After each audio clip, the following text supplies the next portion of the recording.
Eu sempre tive uma relação muito difícil com a minha mãe. Desde muito pequena, ela sempre foi muito dura na nossa educação, tanto a mim como dos meus irmãos, né? Não era só um filho específico que sentia a dureza dela, era com todos. E eu lembro que o meu pai, ele sempre se colocava como vítima em todas as brigas, em todas as situações com ela. E ele nunca nos repreendeu, tipo, dar umas palmadas, ele nunca fez isso. Quem fazia era ela. Então, ali no cotidiano familiar, a carrasca era a mamãe e o bonzinho, o protetor de tudo, o salvador da pátria era o papai. Mas a gente nunca conseguia entender, né, de por que ela agia daquela forma e por que às vezes ela era tão difícil de demonstrar amor pela gente. Então, eu lembro assim, bem da minha infância mesmo, eu não lembro do meu pai com a gente.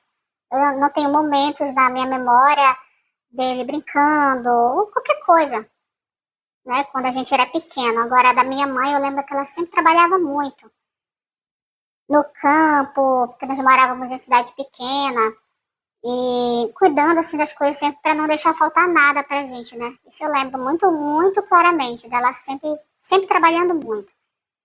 Foi quando o meu pai, ele sempre estava viajando, ele trabalhava assim, né, viajava e voltava um tempo, depois voltava de novo, e era assim a nossa vida. E o meu pai, ele veio, buscou a gente na cidade pequena, né? E levou a gente pra cidade grande. E a minha mãe não queria vir, né? Não queria vir porque eu não... Hoje já de maioridade, já com a minha família, e já conversando com ela, eu já entendo por que ela era daquela situação, daquele jeito, né? Então, nós viemos pra cá, pra cidade grande, e foi tudo muito mais difícil. Porque a minha mãe não tinha com o que trabalhar, né, já que ela trabalhava no campo, na lavoura mesmo, trabalho duro. E ele, cada dia mais sumido das nossas vidas. Então a gente foi crescendo, vendo já aquele ambiente familiar de brigas, né, porque criança sente fome. Criança não sabe esperar, olha, vamos esperar cair dinheiro, ou para arranjar um emprego melhor, para ter comida em casa. Não. Sentia fome, a gente chorava. E aquilo ali revoltava muito ela, porque ele nunca foi homem de trabalhar, sabe? De ir atrás de um emprego bom ali para ter um sustento todo mês ali para casa. Não. Você vivia de bico e comia praticamente de favor dos outros. E então quando alguém dava, era assim, né? E aquilo ali, de certa forma, revoltava muito ela. É que a gente foi crescendo nesse ambiente, sempre muita briga, e muita agressão, né? Porque ela ia mesmo pra cima dele, ela batia mesmo nele. E ele sempre se fazendo de vítima. Porque na cabeça dele, viver daquela forma ali tava bom. A gente comendo 2 vezes no dia tava ótimo, sabe? Tipo, a gente não tava passando fome, mas a gente tava raquítico já, né? A gente tão magro que a gente não comia, e aquilo ali machucava muito ela. Então, eu cresci, né, nesse ambiente ali de muitas agressões. Ele nunca bateu nela, meu pai, ele nunca ouvi ele levantar a mão para minha mãe, mas ela assim, né? Mas era apenas o modo de defesa dela. Hoje eu entendo isso. Era o modo de defesa dela, tanto dela quanto o nosso, né? Para que ele acordasse para a vida e fosse buscar um futuro melhor para a gente. Então eu cresci querendo constituir uma família, aquilo ali não me traumatizou, tipo, eu nunca vou arranjar alguém para construir a vida comigo. Não, eu sempre quis ter minha família, eu sempre quis ter meus filhos, mas a minha cabeça era, não, eu vou arrumar alguém parecido com meu pai, porque meu pai, ele é gente boa, ele não trabalha, mas ele é carinhoso com a gente, ele nunca me bateu, ele nunca me fez nenhum mal, assim.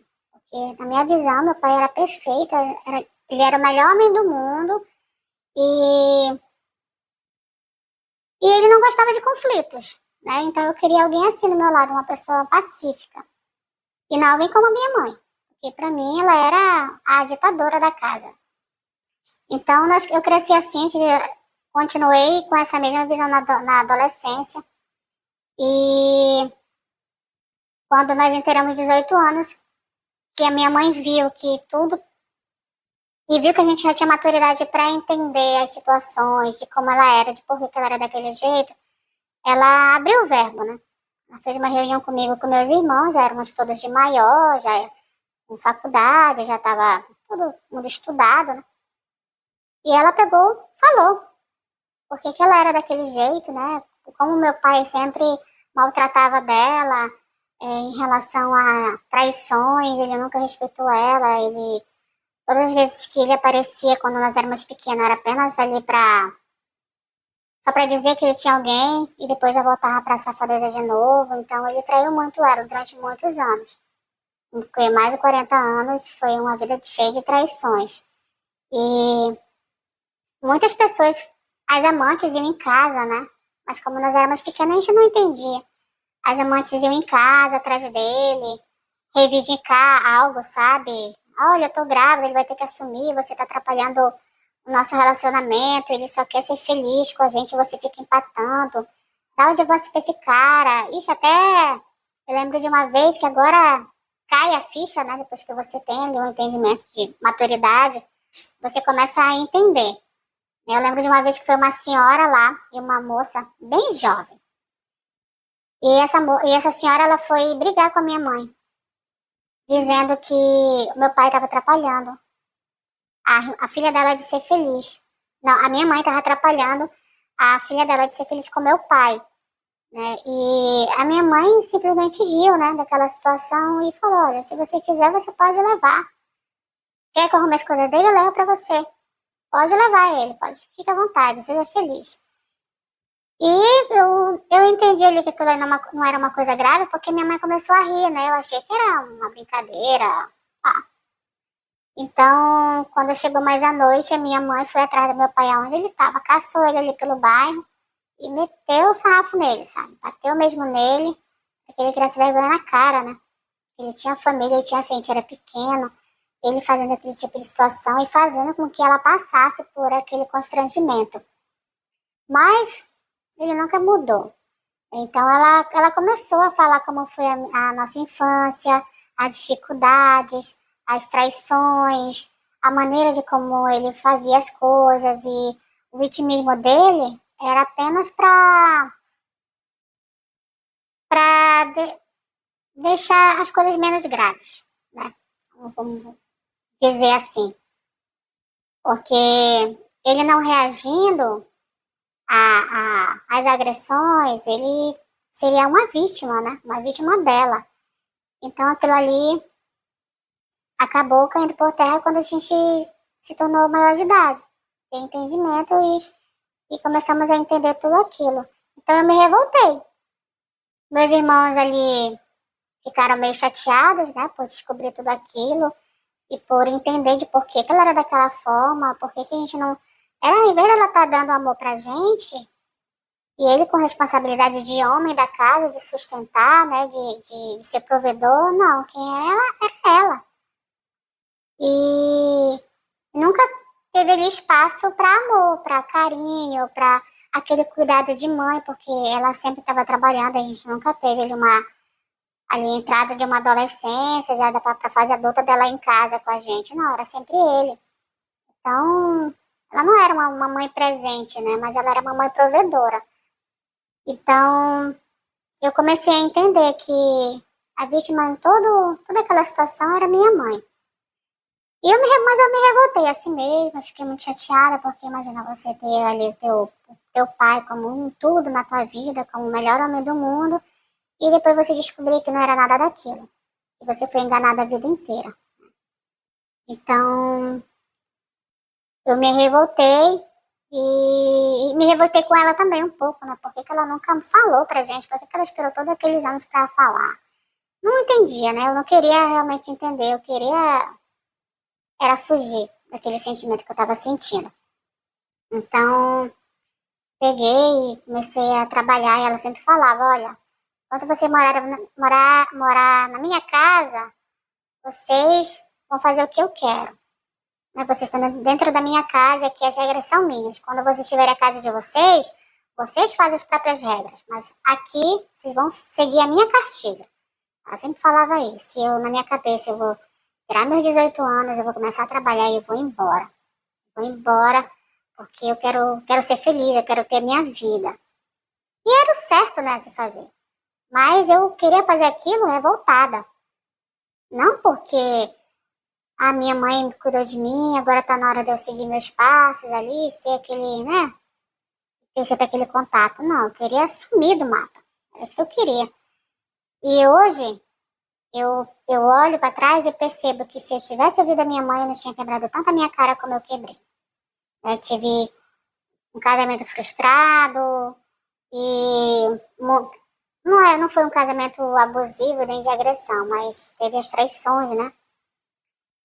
E para mim, traição para mim não tem perdão. Me traiu, você pode ter sido o melhor homem, mas me traiu não tem volta. Porque traição é escolha.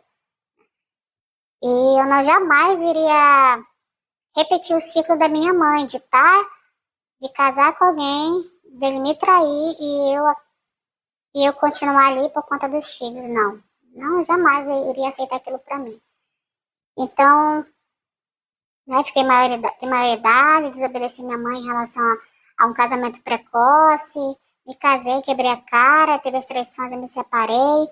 E depois disso, depois que eu me separei, eu só queria viver minha vida em paz, curtir minha vida em paz, sem homem perto de mim. Então, fui morar do outro lado da cidade. O contato que eu tinha com a minha família já era pouco, né? Porque eu não queria que ninguém soubesse de mim. Eu fiquei numa fase tão revoltada, né? Porque descobri as situações do meu pai. Me casei ali só mesmo para enfrentar a minha mãe. Para dizer assim, você não manda em mim, eu faço a minha vida que eu quero, porque eu já trabalho, eu já consigo me sustentar. Fui lá, quebrei minha cara. Aí, quando eu saí do casamento, eu só queria viver. E viver da minha maneira. Eu já me sustentava, né? Não precisava de ninguém para dizer o que eu poderia e o que eu não poderia fazer. Então, foi quando eu tinha algumas amigas, né? Um grupo de 3 amigas. E nós começamos a sair. À noite, como tinha festejos aqui na cidade, elas iam para casa, se arrumavam e saíam. Aí nessa época já tinha, tá na fase do início dos Ubers, né? E aí nós pedimos o Uber. A gente se arrumou toda e vamos curtir o final de semana. Foi quando uma das minhas amigas pediu esse Uber e tudo, aí mostrou a foto, olha só, ele é bonito, né? Mas eu só queria sair para me divertir, para curtir a minha vida. Só isso, eu não estava interessada num novo relacionamento. Então, ele veio, né? E uma delas sentou na frente e eu sentei atrás com as outras duas. E eu via que ele me olhava muito pelo retrovisor do carro. E sempre fazendo comentários assim, né? Que eu era mais bonita, porque eu sempre gostei muito de me cuidar, sempre treinei, né? Então eu tinha um corpo bem atrativo, né? Os olhos ali dos homens. Então, e sempre tive um cabelo comprido, sempre gostei muito de me cuidar e de me maquiar. Então eu via que ele me olhava muito e que ele estava tipo, demonstrando ali um interesse em toda a viagem. Só em mim, ele não conversava quase com elas, era sempre algo direcionado para mim. Mas eu não queria nada, só estava ali mesmo para chegar no meu destino e curtir a minha noite, só isso. Então, quando eu saí do Uber, eu percebi que ele ficou conversando com elas, né? E eu segui meu caminho, ali para a entrada ali da festa, e elas ficaram lá. Demorou assim uns 2 minutos, e elas vêm já com a notícia de que ele estava interessado em mim, que ele gostou muito, assim, né? Gostou de mim, se interessou. Aí eu falei, tá, o negócio é ele ficar interessado, outra coisa é eu ficar interessada, eu não estou. Então, foi quando elas me falaram, olha, a gente fez uma coisa que eu não sei se tu vai gostar, mas a gente fez porque eu acho que ele é gente boa, pode ser uma pessoa bacana, né? Ali pra te curar tuas feridas. Eu falei, eu não tenho ferida nenhuma pra curar, eu só quero cuidar da minha vida. Aí elas falaram que elas deram meu número de telefone pra ele. Nesse momento eu fiquei muito chateadas, e eu até cheguei a falar, vocês acabaram com a minha noite. Por que vocês fizeram isso sem a minha autorização? Ele é um desconhecido. ali por ingenuidade ou mesmo bagunça, né, elas fizeram. Mas aí eu deixei passar. Só que elas não tinham me falado que elas tinham combinado com ele que ele iria nos buscar na festa. Isso eu não sabia. Quando chegou ali já na hora da madrugada, voltar para casa, fomos lá pro local para pedir novamente o Uber, quem estava lá? Ele. Eu não vou negar que ele era, assim, uma pessoa atraente, uma pessoa muito bonita, né? Um homem alto ali, forte, bem estruturado e um homem muito educado. Jamais eu poderia imaginar que ele era o próprio mal, né, dessa terra. Jamais imaginaria. Eu sempre costumo falar, né, que se o Senhor pudesse dar uma oportunidade para cada um dos filhos dele nessa terra de colocar um trailer de 10 minutos de toda a tua vida, eu jamais teria entrado naquele Uber. Se eu tivesse tido essa oportunidade, né? De ter um trailer assim na vida para você ver quem é a pessoa. Jamais que eu teria me permitido entrar naquele carro dele. E quando eu olhei que ele tava ali, eu olhei para elas e elas falaram assim, surpresa, né? Vai lá, mano, é legal, né? Vai que vocês se dão bem, tudinho. Ou se não, foi só uma curtição ali, uma curtida, e pronto, acabou-se. Mero engano, sabe? Mero engano. A gente foi pra casa. O primeiro destino teria que ser o meu, porque eu era mais próxima ali do local da festa. Mas não, ele deu uma volta em toda a cidade, deixou elas em casa. Por último, ele me deixou. E ali, né, eu me encantei pela beleza dele. Eu não estava interessada, mas achei ele bonito. Então, nós ficamos conversando ali, tudo. Ele veio querer me beijar, mas eu não deixei. E eu falei, olha, vai pra tua casa que eu não tô interessada em relacionamento agora, nem em curtição. Só queria mesmo só me divertir na festa, e eu já fiz isso. Agora eu só quero entrar, dormir, porque amanhã eu já trabalho. Beleza. Aí ele aceitou, né, numa boa, não forçou nada, foi embora. Só que ele tinha meu número, elas tinham dado meu número pra ele. E aí começou as mensagens do WhatsApp, perguntava como é que eu estava, se eu tinha acordado bem, aquelas mensagens, né, de interesse ali. E eu, tô bem, sempre dava respostas atravessadas para ele, para não demonstrar nenhum tipo de interesse. Eu não queria dar abertura para ninguém naquele momento da minha vida. E aí foi passando o tempo, ele ficou aqui um mês ali me rondando. Às vezes ele ia lá na porta de casa, às vezes só para conversar, tudinho, e aquilo ali foi me quebrando um pouquinho, me desarmando. Porque ele não tentava nada, ele só estava preocupado comigo. Uma pessoa que está um mês preocupada com você e demonstrando ali só cuidado, você se desarma um pouco, né? E foi o que aconteceu comigo. Até que quando ele viu que eu desarmei, aí foi que ele começou a investir mais pesado. Me chamou pra sair, tudo. E aí eu fui. E nós, né, foi que houve ali o primeiro contato, né, primeiro beijo, tudo. Ele é uma pessoa muito gente boa, até aquele momento. Muito legal. E aí eu morava sozinha, né? Então começou a ter os contatos mais frequentes ali em casa. Então a gente começou a ter ali aquela convivência ali já de um namoro mais sério. Foi quando eu comecei a perguntar da vida dele, né? Se ele já tinha sido casado, se ele tinha filhos, como era o relacionamento com a família, tudo. Ele me falou, eu sou separado, tem 8 meses que eu tô separada, tenho um filho de 6 anos, e eu sou o único filho da minha mãe, homem, né, e tenho umas 2 irmãs, e hoje eu moro com eles. E aí, num certo domingo, ele me levou para conhecer a família. E o filho dele estava lá, né, e eu sempre gostei muito de criança. Eu sou apaixonada por crianças. E ele sabia disso, então ele pegou nos meus pontos fracos, né. Me levou lá, a família dele meio arredia, né, as irmãs meio assim assustadas. Eu não entendia, mas agora eu entendo por quê. Então, assim, elas não foram muito receptivas comigo. Mas nossa, ela é muito bonita, né? Não, é legal. Mas não muito receptiva, não. Foi embora pra casa, tudinho, com aquele sentimento ali, ó. Tua família não gostou muito de mim, não. Aí foi na hora de apresentar ele pra minha família. Minha mãe não gostou ali, não, o que ela sentiu, ela não me contou, né? Na época, minha mãe já estava com um novo relacionamento, né? Meu padrasto. E ela não gostou muito, mas ela não falou nada, ficou calada. E era para ela ter me dito, né? O que ela estava sentindo naquele momento ali quando viu pela primeira vez. Mas ela não falou nada. Então, passou-se o tempo, tudo, ele sempre muito ali perto de mim, preocupado, até se eu estava me alimentando bem, então ele tinha ali uma preocupação do dia a dia e acabou que a gente ficou praticamente morando juntos, ali naquele relacionamento. Foi quando ele disse que o sonho dele era casar. Aí eu, poxa vida, casar, não tá nos meus planos casar agora, né? Ele falou, não, mas a gente já mora junto, né? A gente já compartilha muitas coisas. Bora casar, bora casar. Eu tenho certeza que a gente vai ser abençoado casando. E começou a colocar isso na minha cabeça. E eu fui lá, tudo bem, né? Então vamos casar. Então, como eu não tinha uma relação muito afetuosa com a minha mãe, eu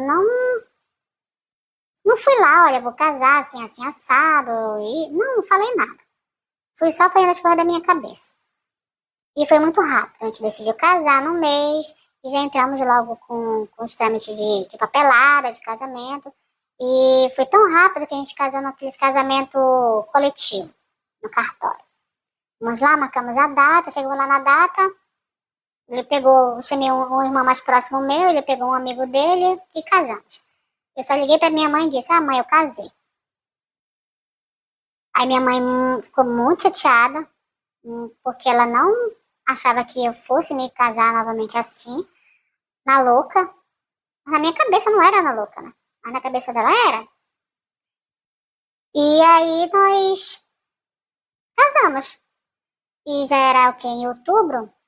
Aí teve toda aquela fase de lua de mel, de recém-casados, tudo. Ele nunca demonstrou ser da forma como ele foi no final. Nunca deu nenhum traço pra mim. Nunca deu. Porque se ele tivesse dado, eu tinha caído fora. E aí então aconteceu o casamento, né, e fomos viver a nossa vida. Então tivemos ali a fase de lua de mel, tudo, e foi que veio as festas de fim de ano. E eu lembro que quando nós estávamos ali, né, antes do nosso casamento, que a gente já tinha ali um casamento ali, juntos, ele fazia Uber, né, conheci ele como Uber, mas ele começou a fazer numa frequência muito maior mesmo. Mas eu nunca fui uma pessoa de ver que ele fazia no celular, eu nunca fui de olhar as coisas no celular, eu nunca gostei disso, dessa insegurança, nunca fui ciumenta. E achava muito feio esse negócio de ciúme, até hoje eu acho muito feio. Então, eu vi que ele sempre estava sem dinheiro. Agora, chegou a conta tal, conta de luz, vamos separar, partir no meio, né? Não tenho dinheiro. Como assim não tem dinheiro? Pô, tu trabalha todo dia, praticamente o dia inteiro e a noite toda, tu não tem dinheiro. Mas para evitar conflito, tá bom. Eu ganhava bem, eu pagava. E aluguel também, nunca tinha dinheiro para quase nada. Então, chegou o final do ano e o Natal, a gente foi na casa da minha mãe, tudo. E sem a meia boca só para dizer que eu não tinha ido, né? Fomos para casa, ele me deixou em casa e ele falou, vou trabalhar. Eu falei, você vai trabalhar em plena noite de Natal para me deixar sozinha? Ele mas porque agora estão pagando bem, né? Assim, quando é assim à noite, eles pagam muito bem, as coisas vão ser boas. É pra gente ter um final de ano bacana. Tá bom, né? Nunca tem dinheiro e agora quer. Enfim, nós. Eu fiquei lá sozinha, lá em casa, e ele saiu. Passou a madrugada toda, nada dele. Eu mandava mensagem, ele não respondia. Tá? E amanhã também da mesma forma. Mandava mensagem, ligava, não respondia. Eu comecei a ficar preocupada, porque imagina, você passou a noite toda fora, a manhã toda fora e sem sinal dele. Aí eu peguei, quer saber? Fui pra casa do meu irmão, que era o mais próximo que eu tinha. E também era próximo da minha casa, né? Fui pra lá, falando, ficar aqui o restante do Natal todinha sozinha, minguando em casa. Fui pra casa dele, fiquei lá. Aí eu deixei um bilhete, né? Como eu não conseguia mais falar com ele, o celular sempre, não sei se estava desligado, não sei. Deixei um bilhete, olha, bilhete, eu tô na casa do meu irmão, assim que você chegar, vai me buscar. Quando eu cheguei no meu irmão, ele perguntou, cadê teu marido, tudo? Eu falei, mãe, ele tá sumido desde ontem, não sei o que aconteceu. Se caso ele não chegar até de noite, a gente vai ter que ir ao hospital, no IML, atrás dele. Se não aconteceu algo, né?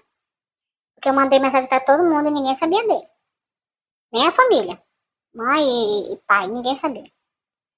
Aí eu peguei e fiquei lá. Quando foi umas 5 horas da tarde, ele chega buzinando lá, transtornado. O que que tá fazendo aqui? Era pra estar em casa e começou a me esculhambar na frente do meu irmão.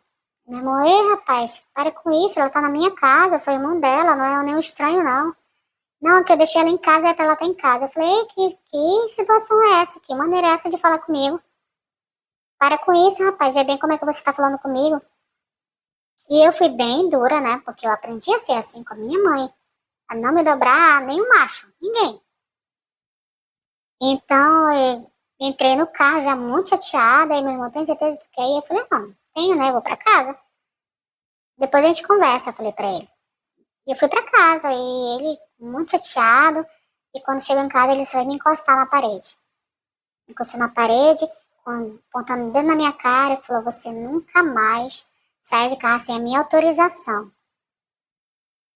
Porque eu deixei você em casa, é pra você ter ficado em casa. Eu já fui pra cima dele também e joguei tudo. Você sumiu, você me abandonou aqui em casa, no plena noite de Natal. Não sei o que você estava fazendo, o que você estava fazendo, onde você estava. Ele inventou lá uma desculpa, tudo, e do nada ele já mudava. Voltava a ser o homem que ele era. Não me perdoa, porque realmente eu fiquei com o celular descarregado, pecado dos meus pais. Então ele deu uma desculpa ali. O celular descarregou, aí pediu desculpa por ter me tratado daquela forma. E eu ali, para evitar conflito, pô, era noite de Natal, pô, eu queria ter um final de ano bom, né? Tranquilo. Tudo bem, só não faça mais isso. E nunca mais me trate dessa forma na frente de qualquer pessoa. E muito menos sozinho. Eu nunca vou admitir que nenhum me maltrate. Beleza. Passou aquela semana e veio o ano novo. Me levou. Ano novo é difícil, mas a gente fica com as famílias, a gente vai ficar com os amigos. E foi o que aconteceu. Me levou ali pra ficar ali no seio ali dos amigos, tudinho. Começou a beber, começou a já mostrar uma outra pessoa. De novo. Foi quando ele decidiu, ele e os amigos, a irem aqueles postos de gasolina, né? Que tem aqueles paredão assim, com vários sons. Eu nunca entendi por que as pessoas se divertem dessa forma, mas enfim. Me levou pra lá. E eu já chateada, né? Deu aquela madrugada. Falei, todo mundo se confraternizou. Falei, vamos pra casa, né? Vamos se arrumar pra gente ir pra um passeio, pra um banho, porque a gente tem muito balneário na cidade. Vamos, né? Se organizar pra gente finalizar, né? Iniciar o nosso ano assim, né? Se divertindo ali em família, né? Nós dois, né? Uma cachoeira, alguma coisa. Ah, legal, né?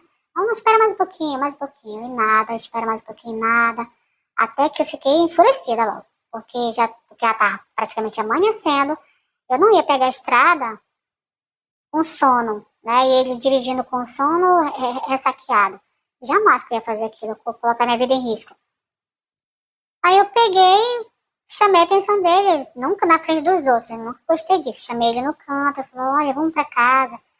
A gente não combinou da gente ir, né, tudinho, lá pro passeio, né? Poxa, se tu não queria, por que tu disse pra mim, não, não vamos não, quero ficar aqui até de manhã. Aí eu falei, não, tu me deixa em casa e tu volta e continua a tua festa. Aí eu tô aqui te esperando, tá me fazendo de besta, né? Aí ele pegou, aí começou a dizer que eu era uma ingrata, uma mal amada, que não gosta de se divertir. Eu falei, mas eu tô me divertindo a noite toda, eu não fiz nada.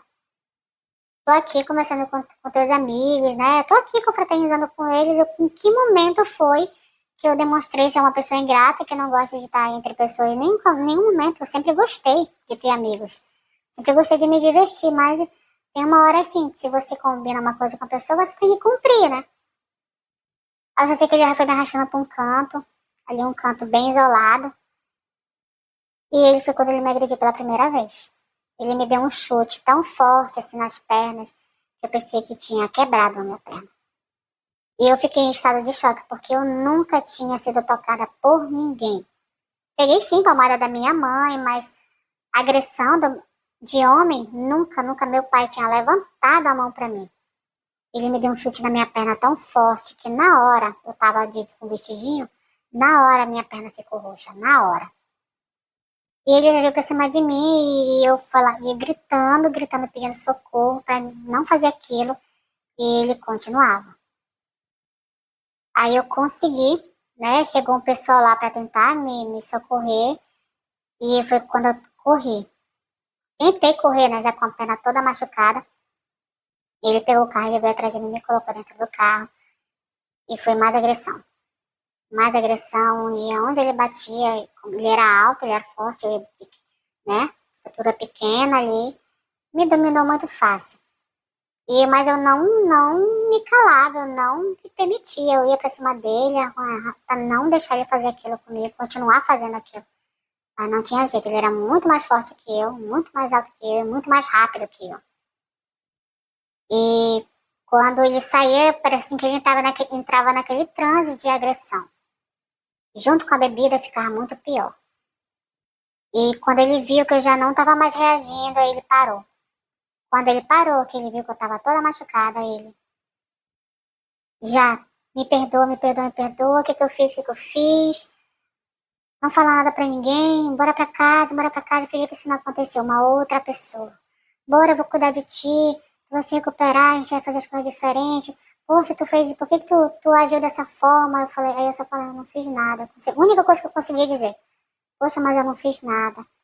E já em estado de choque, porque eu nunca havia passado por aquele tipo de situação. E já na minha cabeça, eu vou deixar esse cara não me bater uma vez, ele vai me bater sempre. Ele vai fazer isso sempre. E já pensando, como eu vou sair desse relacionamento, meu Deus, eu tô assim, praticamente, eu tenho 3 meses de casada. Como é que eu vou sair disso? Meu Deus. Aí foi. Fui pra casa, cuidou de mim, comprou medicamento, e começou a cuidar de mim ali. E eu já relutante nos cuidados dele, não queria mais que ele me tocasse. Mas foi pedindo perdão, e ia cuidando de mim, aquilo ali foi me amansando. Não sei por quê. Não sei por que que eu me deixei ficar ali. Porque ele estava na minha casa, podia muito bem arrumar as coisas dele, vai-te embora daqui, eu nunca mais quero saber de ti na minha vida. Mas ele já estava tão impregnado na minha vida, em mim, eu não consegui colocar ele para fora. Ele estava machucado, eu precisava de cuidado, eu não ia para casa da minha mãe porque ia ser um inferno muito pior. E poderia até ter acontecido uma tragédia, né? Então, eu permaneci ali. E foi que ele mudou completamente. Ele voltou a ser o que ele era no começo do relacionamento. E ficou ali durante aqui uns 4 meses, sendo aquele homem maravilhoso. Não bebia, não saía, já não trabalhava como ele trabalhava tão no cotidiano ali do Uber, né, de manhã, de tarde, de noite. Ele já não fazia isso, ele só ia no horário, voltava para casa. Ele era um marido excelente. Depois que aconteceu a agressão, 4 meses tranquilo, dentro de casa, sabe? Um bonzinho, um bom pai, levava pro menino, depois já deixava rápido na casa da mãe, já voltava, já me dizia o que ele fazia, os passos dele. Ele fez tudo para que eu me amansasse de vez. Foi quando ele disse para mim, eu quero sair dessa vida de Uber, né, e tu também. Vamos abrir um negócio próprio? Olha, meu sonho é ter ali um mercado, né? Um mercadinho. Eu vendo as coisas ali, bebida, fruta, essas coisas. Aí eu falei, olha, quem trabalha com isso é bem cansativo, mas tem renda. Se você souber fazer, você consegue ter um lucro bom. Mas o dinheiro que eu tenho não vai conseguir abrir o mercado como você quer. E foi quando eu comecei a aproximar ele da minha família, no geral, né? E tinha minha avó era era viúva e ela recebia uma pensão bem gorda do meu avô, que era policial. E aí, ele viu a oportunidade de dar o segundo golpe da vida dele, né? Da minha família. Porque o primeiro tinha sido comigo, de eu me aceitar e me casar com ele. O segundo era na minha avó. Então ele se aproximou da minha avó, viu que ela tinha ali uma condição e começou a se aproveitar das situações. Ele ia eliminando elas pouquinhos, com favores, se deixando sempre prestativo. Como meus tios, eles trabalhavam fora, não tinham tempo de estar com ela, ali de estar levando ela para médico, estar resolvendo as coisas, né, por ela. Ele se deixava sempre à disposição. E começou a chamar ela de vovó para aquecer o coração dela também, né, amolecer o coração da senhora. E eu comecei a achar aquilo muito bonito, né, a maneira de como ele tratava a minha avó, tudo. Meus tios também, era muito prestativo, porque quem adoça a mãe adoça os filhos e vice-versa, né? E ele começou a fazer isso em todo canto que ela ia, ele, não, será que não? Deixa que eu levo a senhora. Não, vou colocar gasolina. Não, não precisa colocar gasolina, eu levo a senhora. Que isso, não, a senhora é minha vozinha, eu também tenho que cuidar da senhora, né? Enquanto seus filhos não estão presentes, eu que tenho responsabilidade, porque o único ele era o único genro, né? Então ele era o único neto por parte de neta. Entre aspas, né? Ele não tinha vínculo nenhum com ela. Então, ficou assim, amolecendo. Quando foi aqui uns 2 meses, dele naquele paparico todo com ela, ele solta. Poxa, sabia, avó, que eu quero mudar de vida, eu quero dar uma vida melhor para sua neta. Mas eu tenho o sonho de ter um mercado. Um mercado, assim, com estivas em geral. Olha, um mercado bom, né? Assim, grande ali, para ter uma renda boa, porque eu quero sair dessa vida de Uber, porque é muito perigoso. Eu já tive várias tentativas de assalto, então eu queria uma coisa diferente. Aí ela ficou assim, né? Nossa, poxa, muito prestativo, um rapaz trabalhador. Meu filho, quanto você precisa? Pronto, ela falou isso, era o que ele queria. Aí ele falou, não, acho que uns 15 mil para iniciar, que a gente já tem o dinheiro guardado, já dá para abrir alguma coisa, eu já tenho um local, né? Um local grande ali. Já estou organizando as coisas, mas eu não tenho dinheiro para dar investimento para comprar os materiais. Ela falou, pois eu vou te ajudar. Foi o que ele fez. Ele fez. Ela fez lá o empréstimo todo, parcelou inúmeras vezes, mas o empréstimo que tinha que pagar era eu. Porque eu era a neta legítima, então ficou no meu nome, responsabilidade de pagar. E eu, besta, aceitei. Foi quando nós começamos ali a organizar tudo, pintura, e ele começou a mostrar a verdadeira face dele. Ele já estava conseguindo o que ele queria, então eu já era descartável. Então foi que qualquer coisa que eu dizia, ele já vinha com agressividade. Não para me bater novamente, mas com agressividade nas palavras. E eu já comecei a ficar mais arredia com aquilo, porque ele só estava me adoçando para conseguir as coisas. Agora que ele já conseguiu, ele vai mostrar de novo quem ele é. Então, abrimos ali, né, o mercado, fizemos a inauguração, tudo. E como nós vendíamos bebida, e o pessoal sabe que você vende, ele acha que você tem que estar à disposição 24 horas do cliente, né? E começou. Aí foi que ele já quis transformar ali o mercado em um bar também. E eu, não, tá entrando dinheiro, então vamos continuar. Aí começou a chegar o ponto de que eu já não ficava mais em casa, eu ficava 24 horas ali no mercado bar. Não dormia praticamente nada, comia besteira praticamente todos os dias, porque eu não tinha tempo de cozinhar, não tinha tempo para mim mais. Eu não ia mais para casa, ficava a madrugada toda, porque na madrugada era o que mais vendia bebida, era na madrugada, principalmente no final de semana, então eu já não tinha vida. E ele sempre saía, sempre saindo, não, vou resolver alguma coisa ali com a distribuidora tal. E eu, tá, tudo bem. Até que aquilo ali foi me mostrando que tinha alguma coisa errada. Porque eu tava me matando pra trabalhar e ele no bem bom. E eu via já a ex dele rondando ali o estabelecimento, sempre por ali, sempre comendo por ali, ela não fazia aquilo. E aquilo ali começou a me incomodar. Até que eu percebi que tinha alguma coisa a mais entre eles dois e que eu estava ali sendo feita de idiota. Foi quando ela viu, né, que eu tratava bem o filho dela, viu que eu não era uma pessoa de causar problemas ali entre ele e o filho, não sempre falava, olha, vai ver teu filho, traz teu filho, bora passear com ele, né? E ela via isso. Até que ela pegou, chegou e conversou comigo. E começou a falar tudo.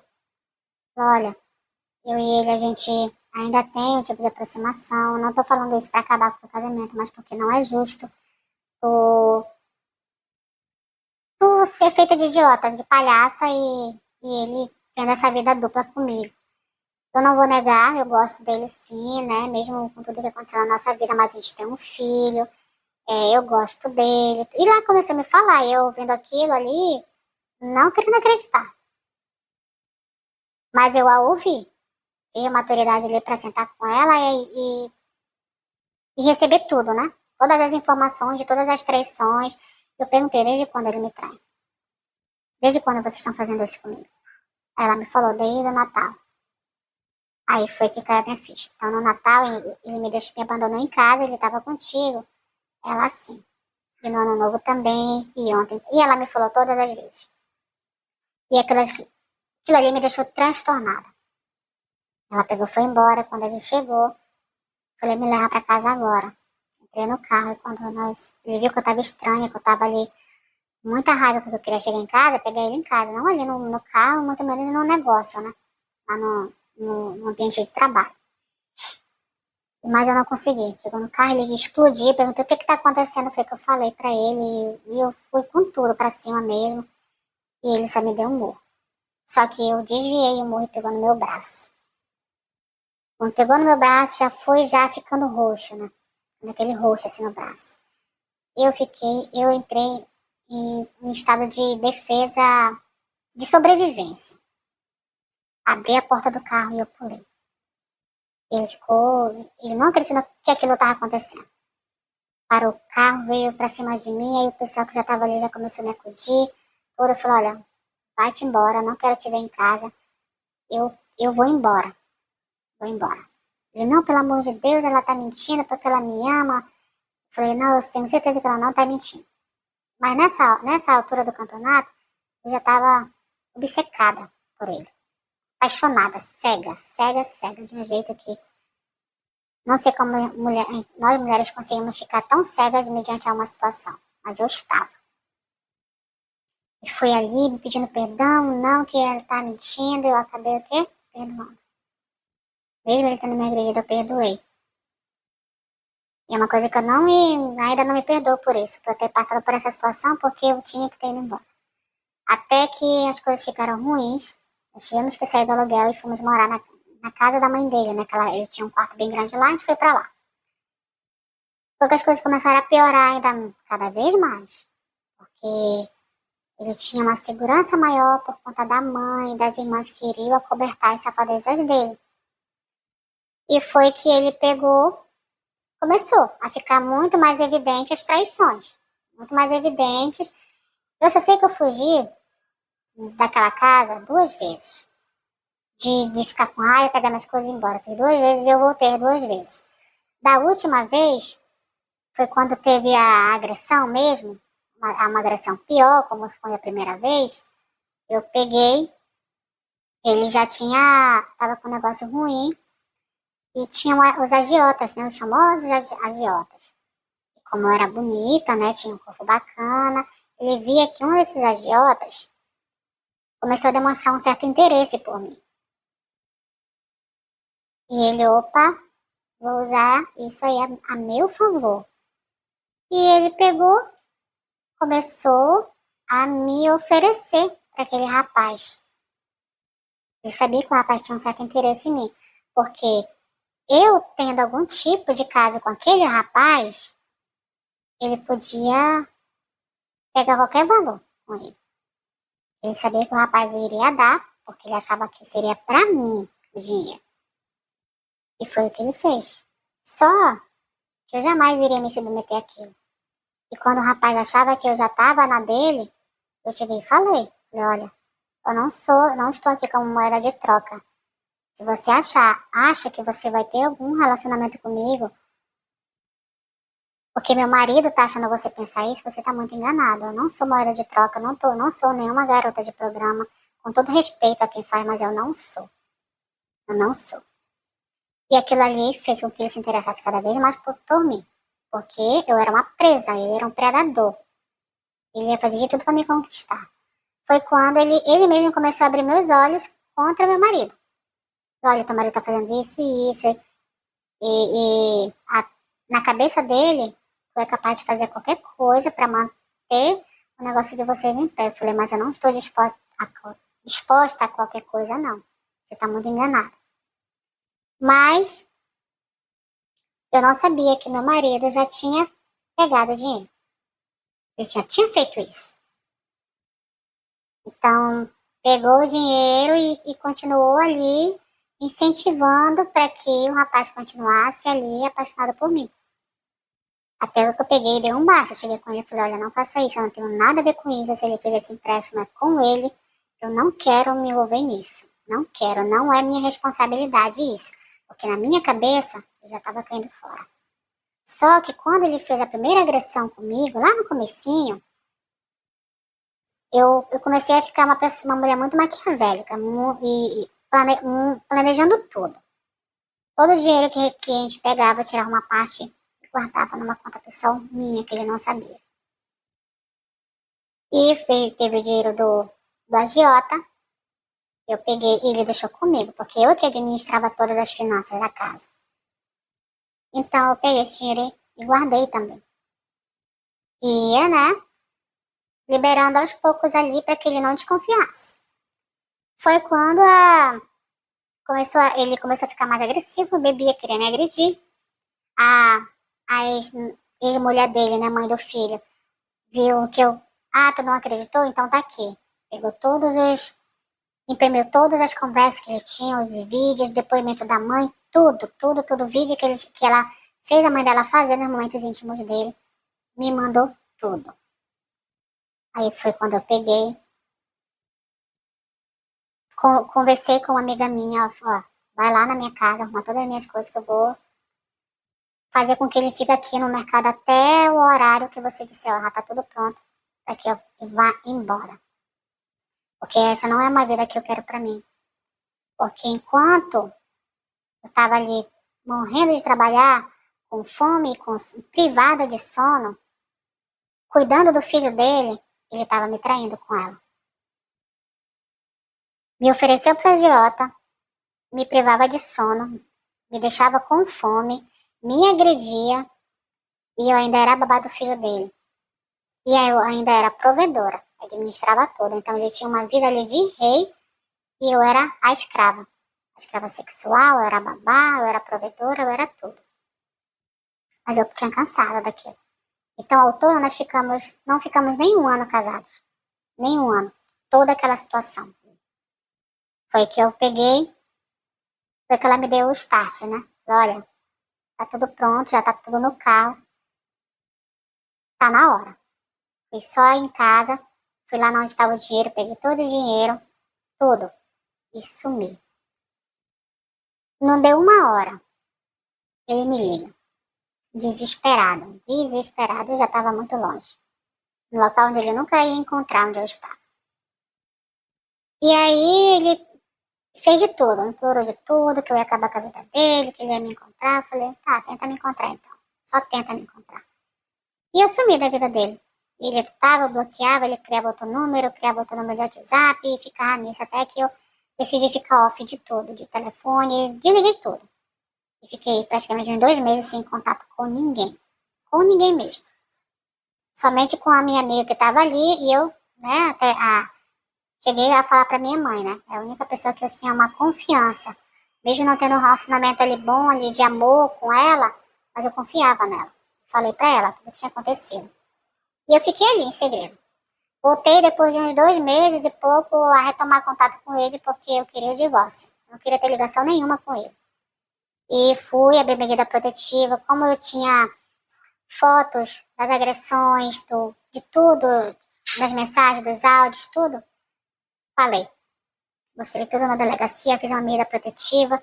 Foi quando eu descobri que ele já tinha sido ex-presidiário, porque ele já tinha foi preso por estupro de uma menor, tinha ligação com porte de droga, porte ilegal de armas.